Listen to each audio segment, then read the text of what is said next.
यमराज, बोल, तुला कुठं जायचं आहे? स्वर्गात की नरकात? म्हण्या, यमराज, पृथ्वीवरून माझा मोबाईल आणि चार्जर मागून घ्या. मी कुठेही जायला तयार आहे.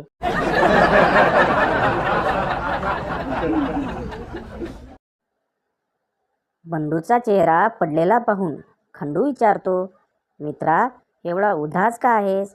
बंडू, आज आईनं मला डिजिटल शिक्षा केली राव.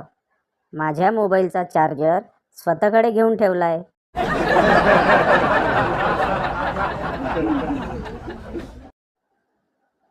बऱ्याच वेळापासून चाललेलं नवरा बायकोचं भांडण नवऱ्याच्या एका वाक्यानं संपतं, सुंदर आहेस तर काहीही बोलशील का? त्यानंतर नवऱ्याला चहा आणि बिस्किट दोन्ही मिळालं.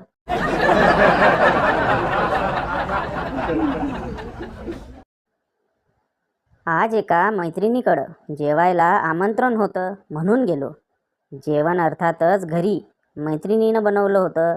अगदी 2 भाज्या, कोशिंबीर, पोळी, आमटी, भात, पापड, लोणचं वगैरे.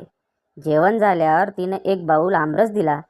तेव्हा मी म्हटलं, अगं, आमरस असताना ह्या भाज्या वगैरे करायची गरज नव्हती.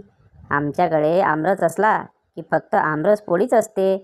तर म्हणते कशी, तुझी बायको आळशी, तिला इतर स्वयंपाक करायचा कंटाळा, मग तुला आमरस बरोबर पोळी खायला लावते.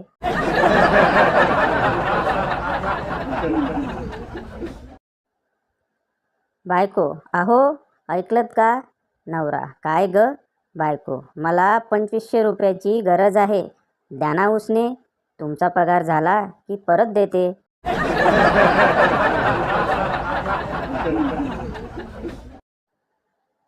एकदा नवरा ठरवतो, बायकोला नीट उत्तरच द्यायचं नाही.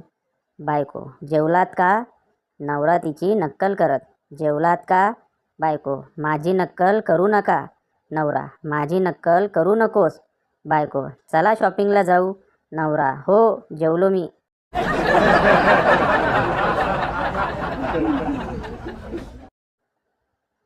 गर्लफ्रेंड नाराजीच्या सुरात, इतका उशीर का झाला? कधीपासून वाट बघते? बॉयफ्रेंड, बॉसनं थांबवलं होतं, त्यांच्यासोबत डिनर करत होतो. गर्लफ्रेंड, काय खाल्लं? बॉयफ्रेंड, शिव्या.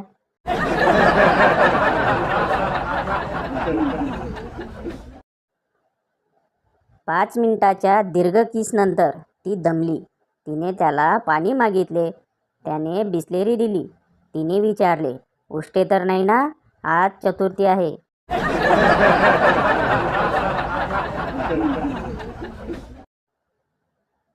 लग्न नेहमी चांगला स्वयंपाक करणाऱ्या पोरीसोबतच केले पाहिजे. कारण लग्नानंतर प्रेम कमी होऊ शकते, पण भूक कमी होऊ शकत नाही.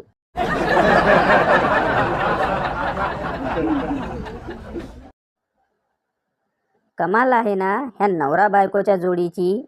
एकीकडे काजोल लोकांचे दात सफेद करण्यासाठी पेप्सोडेंटची ॲड करते आणि दुसरीकडे अजय लोकांचे दात रंगविण्यासाठी विमल खायचे सल्ले देतोय.